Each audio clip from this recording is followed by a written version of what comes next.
ជំរាបសួរទស្សនិកជនជាទីគោរពនាងខ្ញុំទូចស្រីនេះសូមជូនព័ត៌មានសំខាន់ៗនៅថ្ងៃនេះ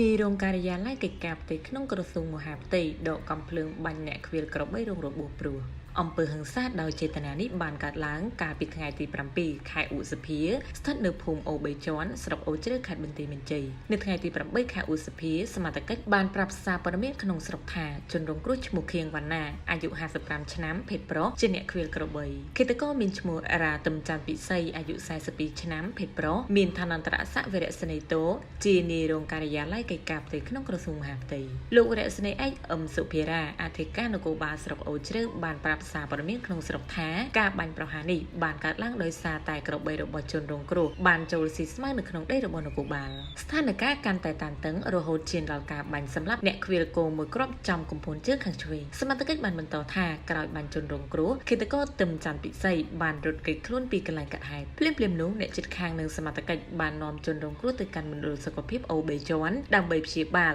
មុននឹងបញ្ជូនបន្តទៅមន្ទីរពេទ្យមិត្តភាពកម្ពុជាជប៉ុនកម្លាំងនគរបាលព្រមត្តនខេត្តស្រុកនិងឃុំបានកំពុងស្រាវជ្រាវរកជនសង្ស័យដើម្បីកសាងសំណុំរឿងតាមនីតិវិធីច្បាប់ព័ត៌មាននេះឧបត្ថម្ភធំដោយត្រាក់ទ័រ John Deere ជាទំនុកចិត្តរបស់លោកអ្នកសាប៊ូធម្មជាតិអូណាមីផលិតផលស្អាតមួយតួខ្លួន Jaguar Land Rover គឺជាក្រុមហ៊ុនផលិតរថយន្តដ៏ធំបំផុតរបស់ចក្រភពអង់គ្លេស